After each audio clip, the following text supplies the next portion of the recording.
Bon, ben, apparemment, ils avaient déjà commencé à écrire La Reine des Neiges 2 à ce moment-là. Bon, avant de commencer cette critique du premier épisode de la saison 4, j'aimerais revenir sur deux, trois petites choses qu'on m'a dites par rapport au fait que à nouveau, hein, là, on revient sur le truc qui se répète, par rapport au fait que je me ridiculisais, par rapport au fait que je disais que dans la saison de Once Upon a Time in Wonderland, c'était stupide de ma part d'assumer que le sort serait le même que celui de Zelena, alors que tout pointait pour que ce soit le cas. Ils n'arrêtent pas de parler de changer le passé, plier les règles de la magie. Je ne pensais pas que ça allait être aussi littéral et direct que ce qui a été montré. Et vous m'excuserez. Hein, je sais pas, il y a deux, trois personnes, enfin surtout une personne qui m'a fait ce genre de commentaire-là. Je, je pense sincèrement que toutes les lois autour de la magie dans cette saison sont très très très mal gérés. Once Upon a Time in Wonderland, j'ai trouvé ça très foireux sur pas mal de points. Et il y en a qui essayent de justifier ça. Je suis désolé, mais vous pourrez pas justifier le fait que être morte, brûlée dans un incendie, c'est considéré comme le cycle, c'est considéré comme le cycle naturel de la vie, mais être tué par une dague, c'est pas considéré comme le cycle naturel de la vie. Hein, les espèces de Nyx qui gardent la source, celle-là, elle est censée avoir des pouvoirs qui transcendent les pouvoirs des mortels parce que mon cul. Hein, et en plus de ça, donc, c'est elle qui décide que c'est tel moment de telle personne, mais pas tel moment de telle personne. Et je me dis, ouais, c'est n'importe quoi, c'est juste pour arranger le scénario comme ça leur plaît. Et ils voulaient pas une fin, ils voulaient une fin heureuse pour Anastasie, donc ils ont une fin heureuse pour Anastasie avec ça. Pour moi, c'est un truc qui m'embête un petit peu et je sens que ça va être de plus en plus probant dans cette série quand on n'arrive pas à fixer ces règles. C'est quelque chose de très dommageable et très frustrant personnellement parce que ça prouve clairement que les personnes qui ont écrit ça n'ont pas du tout prévu à l'avance ce qu'ils allaient faire et ils se sont dit ah, on va plier un petit peu tel truc, on va dire que ça passe parce que si, ça nous arrange et tout. Et je suis désolé, non. Pour moi, c'est la preuve, c'est la marque de facilité d'écriture qui ne sont pas l'apanage des grandes séries. Voilà, donc je le pense sincèrement, c'est un gros problème. Je sentiment que ça va être encore plus gros dans les saisons qui vont suivre par rapport à certains commentaires que j'ai lus à ce niveau-là. Il y a eu une personne qui m'a dit ouais, chercher la cohérence dans la magie et tout, faut pas trop si on veut profiter de la série. Je suis désolé, c'est un peu ce que j'aime faire dans une série, chercher la cohérence si ça a bien été pensé du début à la fin et ça risque de me déplaire au fur et à mesure, ça.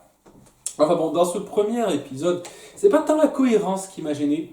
En fait, à pas mal de points, je trouve que c'était pas si mal géré que ça.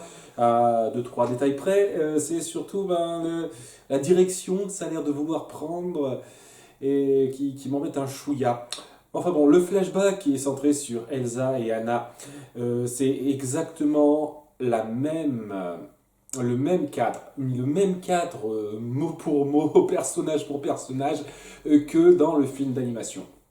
Voilà, donc Elsa et Anna, c'est quelques temps après la mort de leurs parents suite à leur dérive en pleine mer. Au passage, leurs parents, on montre rapidement au moment où ils dérivent, qu'ils ont balancé une bouteille à la mer avec un message à destination de leur fille.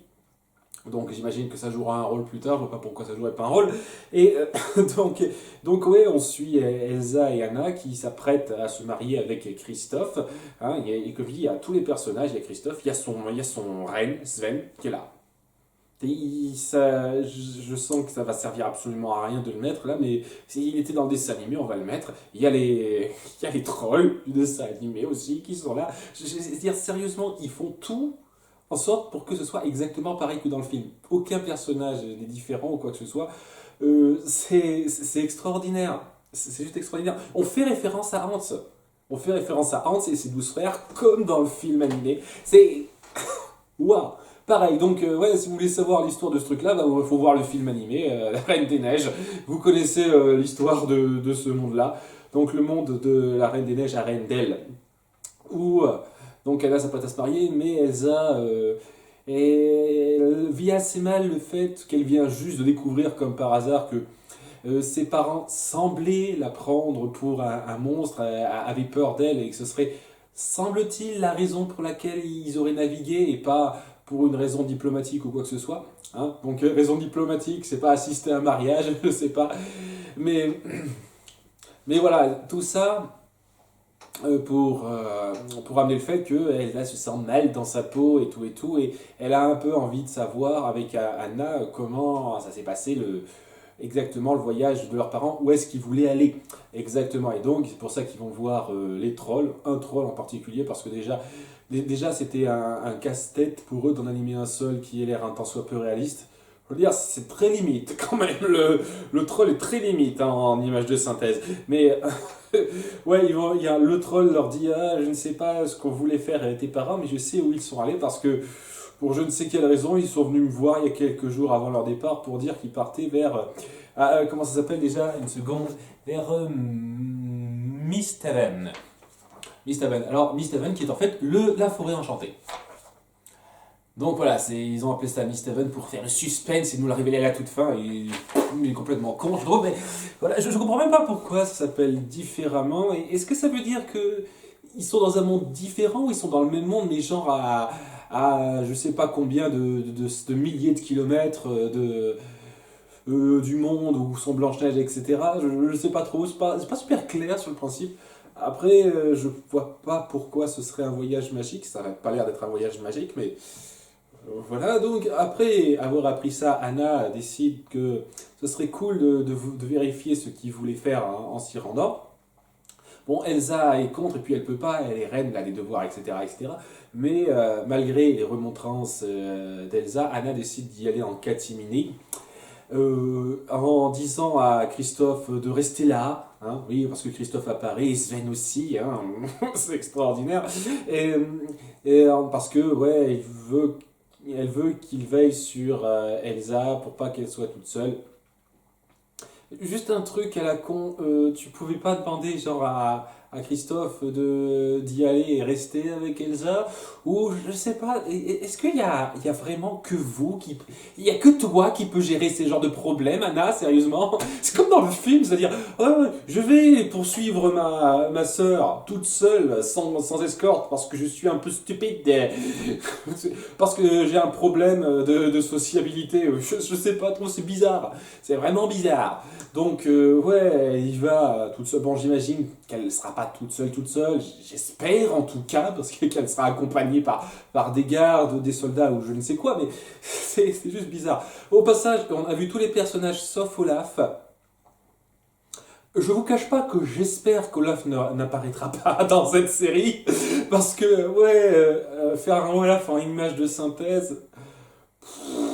Je déteste pas Olaf, hein, je l'ai déjà dit dans ma critique, mais enfin bon, voilà, c'était une accroche de l'histoire. On ne sait pas comment Elsa s'est retrouvée dans cette espèce d'urne qu'on voit à la fin de la saison précédente ou quoi que ce soit. C'était une accroche, histoire de dire que oh, il y a tout un mystère autour des parents d'Anna et d'Elsa. Où est-ce qu'ils voulaient aller et tout et tout. Ouais, c'est pas mauvais hein, d'un point de vue scénaristique ou quoi que ce soit.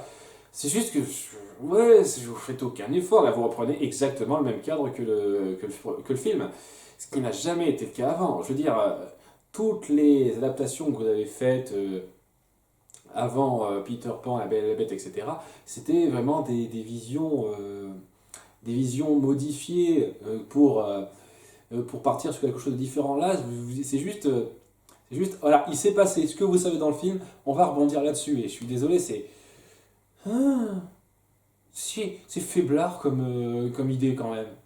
C'est vraiment faiblard, d'autant plus que je veux en parler tout de suite dans notre monde de maintenant.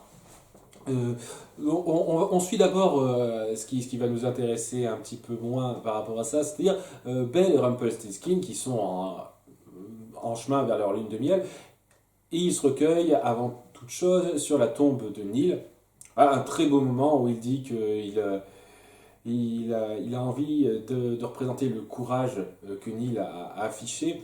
Et pour ça, il se dit que ouais, je vais rééchanger les dagues.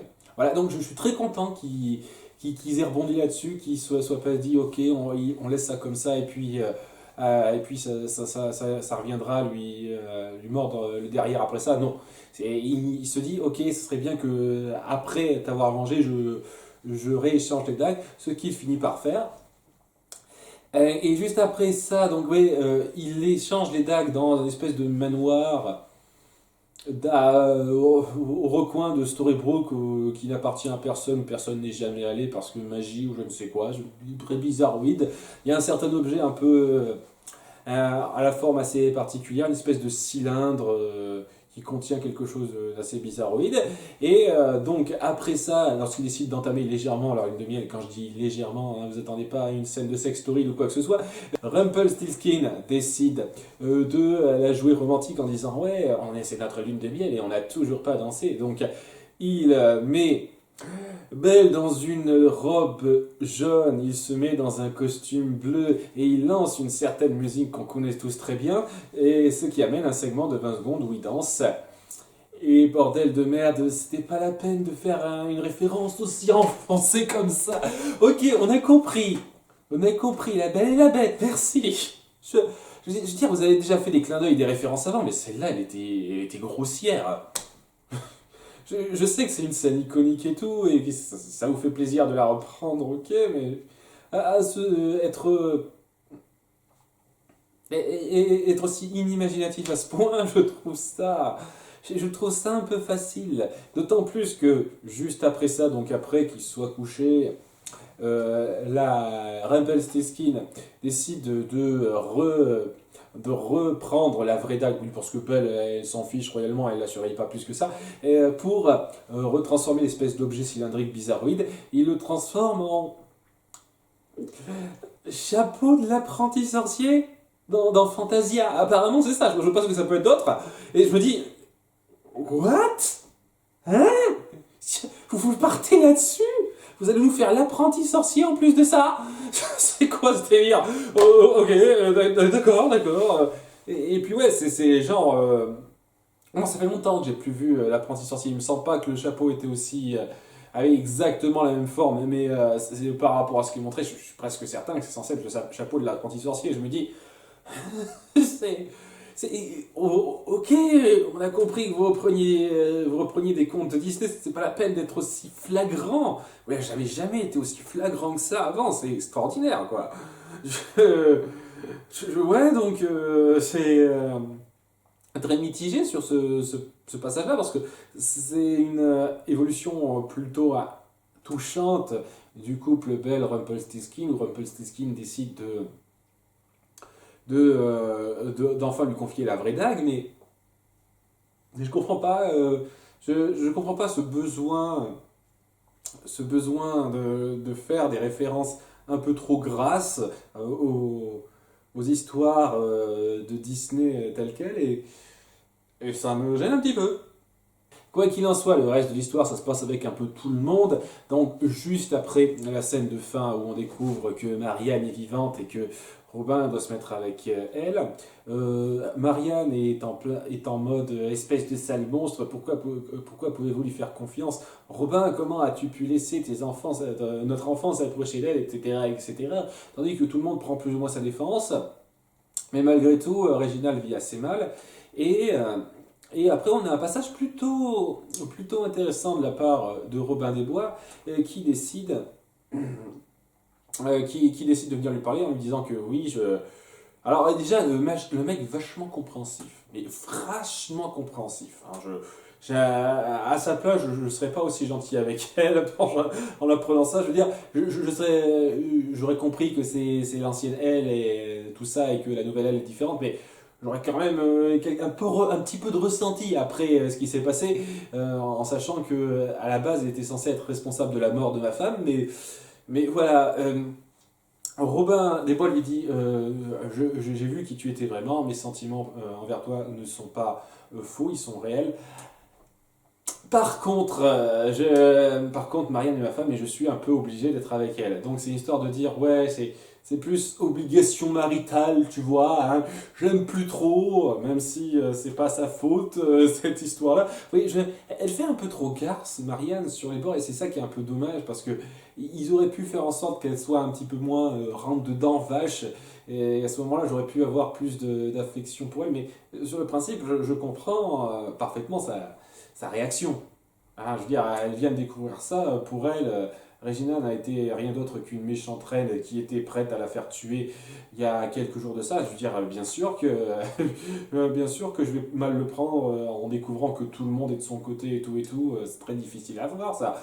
Donc, donc ouais, mais malgré tout, Robin des Bois, même s'il ne ressent il ne semble plus être aussi amoureux de Marianne qu'avant et avoir plus de sentiments pour Regina, se dit ouais, non, je ne peux pas laisser tomber ma femme. Donc ouais, il est très diplomate à ce niveau-là et honnêtement, je trouvais que c'était une approche très bonne. Par contre, Regina, et c'est le gros problème que j'ai avec ça, c'est que elle le prend pas très bien, elle commence à redevenir légèrement méchante. Chose que Henri et Emma semblent craindre un peu. Je comprends pas très bien pourquoi Henri n'a pas décidé d'être avec elle à ce moment-là. Je veux dire, d'accord, elle en veut énormément à Emma, c'est tout à fait compréhensible. Regina, donc c'est très compliqué comme relation à ce moment-là, je comprends, mais pourquoi Henri a décidé de rester avec Emma et de ne pas essayer d'être avec Regina? Voilà, pour l'instant, c'est la mère qui a le plus besoin de toi tout de suite, Henri. Pourquoi tu restes loin? Je n'ai pas compris. Elle aurait pu l'accompagner en essayant de la soulager, essayer de la surveiller gentiment pour ça. Mais non, il décide juste de rester à distance et de l'appeler un petit coup sans que ça aille plus loin que ça. Et c'est vachement dommage. Vraiment, je trouve que c'est vachement dommage. Oui, donc Regina, pendant toute cette histoire-là, donc, décide d'être revancharde et se dire ouais, il y a moyen de se débarrasser faut se débarrasser de cette Marianne. Voilà, hein, donc voilà, elle redevient un petit peu méchante. Est-ce que je peux retirer ce que j'ai dit il y a quelques vidéos de ça sur le fait que Atlantide était le plus grand film Disney de tous les temps? Parce que j'ai presque envie de me rétracter là, légèrement, je vous cache pas. Légèrement. Peut-être que la suite de la série me prouvera le contraire, mais j'ai presque envie de me rétracter sur mes paroles à ce niveau-là. Euh, euh, mais ouais, donc pour arriver à ses fins, elle décide de faire libérer Sydney d'asile. Ouais, elle l'avait mise dans un asile pour je ne sais quelle raison. Ouais, je ne sais pas très bien pour quelle raison elle a fait ça. Et elle décide d'utiliser ses pouvoirs pour pouvoir venir à bout de Marianne de façon un peu subtile. Alors, ok, première chose. Personne n'a essayé de faire quoi que ce soit par rapport à Sydney en apprenant que c'était clair et évident qu'il était responsable, entre guillemets, de rien, en tout cas comparé à Regina. On laisse Regina tranquille, par contre Sydney, on le laisse croupir derrière un asile psychiatrique et on essaye de rien faire pour ça, personne ne s'est demandé, personne ne s'est posé de questions, on l'emmerde Sydney, je comprends pas là. Je comprends pas. Le fait que Regina ait laissé Sydney dans un asile psychiatrique, c'est déjà très très mauvais pour son statut de gentil, je vous le cache pas, mais le fait que tout le monde ait laissé faire sans jamais poser de questions ou quoi que ce soit à un moment donné, ça me pose de gros problèmes ça. J'apprécie le fait que le personnage de Sydney revienne, je ne vous le cache pas, j'aime beaucoup Sydney, et il est toujours euh, dans son état d'esprit, je suis fou d'elle, je peux rien lui refuser, malgré le fait que je sais que c'est mauvais. À nouveau, c'est très intéressant comme trait de personnage, et si ça se trouve, ce sera bien géré par la suite, et je ne demande que ça, mais ouais, cette situation de départ pour son retour était très discutable, vraiment très discutable. Enfin bref, elle décide de le retransformer momentanément en miroir magique, Sydney, pour que, grâce à ses pouvoirs, il puisse lui faire savoir quand est-ce qu'elle a rencontré Marianne, parce qu'elle se souvient plus trop, et faire en sorte, d'une façon ou d'une autre, que Marianne ne soit plus là, soit morte avant de croiser Emma. Mais ce faisant, donc en voyant la première rencontre, cette rencontre entre elle et Marianne dans un dialogue qui fait bizarrement moyennement raccord avec le final de la saison 3, il me semble. Encore, j'ai pas souvenir d'avoir vu ce discours-là dans le final de la saison 3 et je vois pas particulièrement un moment où ça pourrait se faire, où ça pourrait se faire, mais bon, j'ai peut-être loupé un détail, peut-être que c'est juste après qu'Emma et Crochet soient partis des lieux, juste après ça, ben, il y a eu ce long discours de Marianne envers Regina en lui disant: Je vous plains, vous n'avez jamais connu l'amour, une famille et tout. Ah là là, je suis pas du tout générique. Elle le dit elle-même, Regina, que ouais, désolé, je me souviens plus trop d'elle, elle est assez générique comme fille. Hein, et honnêtement, pour l'instant, ouais, je trouve aussi. Hein, je trouve aussi qu'elle est assez générique, Marianne. Donc, donc en voyant ce flashback, Regina a une petite prise de conscience, un petit retour sur elle-même. Mais pendant tout ce temps-là, notre clan découvre qu'il se passe des tonnes de trucs un peu bizarres. Donc déjà, d'une part, Grincheux rentre en voiture avec Dormeur en conducteur, capitaine de soirée. C'est quoi cette idée à la con, quoi? Dormeur, conducteur, capitaine de soirée. Vous pouviez pas choisir encore plus con que ça? Sérieusement, je vois pas comment vous pouvez choisir plus con que ça. C'est un détail stupide, ça, c'est rien du tout, mais c'est juste, ok, dormeur, capitaine de soirée, ouais. De nuit, je suis sûr que tout va bien se passer. Et extraordinaire, ça ne se passe pas bien, puisqu'il s'endort au volant. Waouh, quelle surprise, c'était très con de ta part, un jeu, d'accepter ça. Mais en s'endormant au volant, comme par hasard, il manque d'écraser Elsa qui marche dans le coin, je sais pas, elle déambule, elle est un peu perdue, et elle gèle la voiture, ce qui les fait paniquer un peu. Et pendant que donc Elsa vaque un petit peu dans tout le coin en se cachant de tout le monde parce qu'elle est elle est assez, comment dire, elle est assez désemparée par ce nouvel endroit qu'elle ne connaît pas du tout, et ben tout le monde suit un peu ses traces et au bout d'un moment elle finit par avoir tellement peur qu'elle recrée son espèce de gros bonhomme de glace, mouse costaud et tout, hein. C'est exactement le même que dans le film, mais version image de synthèse.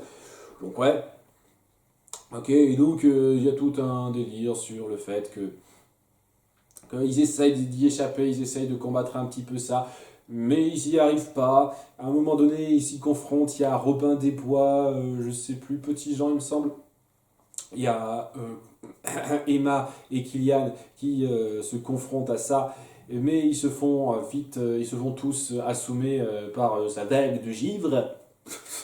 Conneries comme ça, c'est comme ça que ça marche apparemment. Et y a Marianne qui arrive comme ça parce que ouais, c'est une combattante elle aussi, il n'y a pas de problème. Et elle manque de se faire tuer par le bonhomme de glace géant. Et elle voit Regina qui passe par là en lui demandant de l'aide, s'il vous plaît, aidez-moi. Et on pense un moment, est-ce qu'elle va la laisser tomber ou pas? Elle est suspense, elle finit par la sauver. Et donc, ouais, ça envoie un nouveau. Ça, du coup, elle se dit: Ok, je suis repenti, cette espèce de petit moment dark de mon âme, au final, je l'ai laissé passer, je vais essayer de faire avec. Mais non, au final. Parce que, alors là, c'est un truc que j'ai eu beaucoup de mal à comprendre aussi. Elle décide de prendre le bouquin donc, qui raconte l'histoire des contes de fées, hein, dans la forêt enchantée apparemment. Et alors, pour je ne sais quelle raison maintenant, elle se dit qu'il y a forcément un auteur, bon ça je me doute, oui, et que cet auteur-là, c'est lui qui est responsable de ce qui s'est passé vraiment. C'est-à-dire que, et en gros, dans sa tête, hein, c'est dans sa tête à elle, elle se dit que, ouais, l'auteur a dû se dire, ouais, les méchants gagnent jamais, et il a fait en sorte que ça se finisse jamais bien pour moi. Et ben, ce que je vais faire, c'est que je vais retrouver cet auteur et je vais le forcer à écrire l'histoire de façon à ce que ça se finisse bien pour moi. Ça, ça marche comme ça. Ok, d'accord, j'aurais J'aurais la quasi-certitude, tout à fait personnellement, que c'est pas comme ça que ça marche. Que le livre s'écrit peut-être magiquement tout seul, ou qu'il y a un auteur qui a une certaine omniscience, qui sait tous les événements qui se sont passés, mais il n'y a pas le contrôle sur l'histoire. En tout cas, c'est clairement pas ce que l'épisode final de la saison 3 semble insinuer. Si c'était l'auteur qui avait le contrôle sur l'histoire, eh ben Emma et Kylian n'auraient pas pu changer le cours de l'histoire. Ils n'auraient pas pu changer le contenu du livre d'eux-mêmes. Non, c'est moi qui suis stupide, là je ne comprends pas. Donc ouais, elle part sur une appréhension que je trouve ridicule, j'espère fausse sur le principe. J'espère qu'on va pas nous partir qu'on va pas partir sur cette histoire de ah il y a un auteur magique qui arrive à définir exactement ce qui va se passer. Et il y a moyen de faire en sorte qu'il change le cours de l'histoire. J'espère que non parce que ça me gonflerait très profondément personnellement. Et de son côté, Elsa finit par trouver un espèce de pendentif qui appartenait à Anna dans la boutique de Gold, parce qu'il il a tout ce type, et se dit ouais je te retrouverai Anna, voilà, sans penser à demander de quoi que ce soit. Je comprends qu'elle soit apeurée, etc. Mais j'espère que ça va pas être trop long cette histoire, oh je suis apeuré, je fais confiance à personne, ne m'approchez pas et tout, parce que et qu'il va y avoir une communication entre eux, parce que c'est pas vraiment le genre d'intrigue qui me fait vraiment palpiter, hein, personnellement. Mais ouais, c'était correct comme début. Je veux dire, il faut se faire à ça, il faut se faire au fait que ouais, l'histoire d'Elsa et d'Anna, bah, c'est la même que celle du film, exactement la même. Qu'il y a pas mal de trucs qui sont un petit peu gros, que Regina redevient un peu une garce, et ça m'embête un petit peu parce que ça devient une montagne russe, c'est-à-dire ah, je sais plus, je suis gentil, plus méchant, plus gentil, j'en ai marre quoi. Et à un moment donné, ce serait bien qu'elle se fixe un petit statut quoi. Parce que voilà, dans la saison 1, c'était une sale méchante. Dans la saison 2, elle commençait à redevenir gentille, mais bon, elle a été influencée par sa mère pour redevenir méchante. Dans la saison 3, elle a fini par redevenir gentille. Et puis là, maintenant, dans la saison 4, elle va redevenir méchante. Putain de merde, ça commence à devenir saoulant, quoi. Donc j'espère que ça va s'arranger, qu'elle va être bien classifiée gentille à un moment donné, parce que ça va me saouler là. Ça va vraiment me saouler. Donc voilà, tout ça pour dire que ça laisse présager des trucs un petit peu moyens. Mais en soi, l'épisode est pas mal réalisé. Il y a pas mal de passages assez bons. Leroy a beaucoup de moments assez drôles, je trouve. Voilà, par rapport à ses réactions autour du bonhomme de neige, du bonhomme de glace géant et tout. C'est pas mal en termes d'action. Et puis, ça reprend pas mal de sujets, de façon pas inintéressante. Je veux dire, le fait que Rumpelstiltskin se mette vraiment à réfléchir sur le fait de rendre la dague, de remettre la vraie dague à Belle, et le fait qu'on ait repris de façon pas complètement foireuse l'intrigue autour de Marianne, Robin et Regina, du moins au début, par rapport à la réaction de Robin, ben, je trouvais que c'était pas mal. Après, c'est pas non plus, c'est pas non plus sensationnel pour l'instant. Mais qui sait ce que l'avenir nous réserve à ce niveau-là. À très bientôt pour l'épisode suivant. Ciao!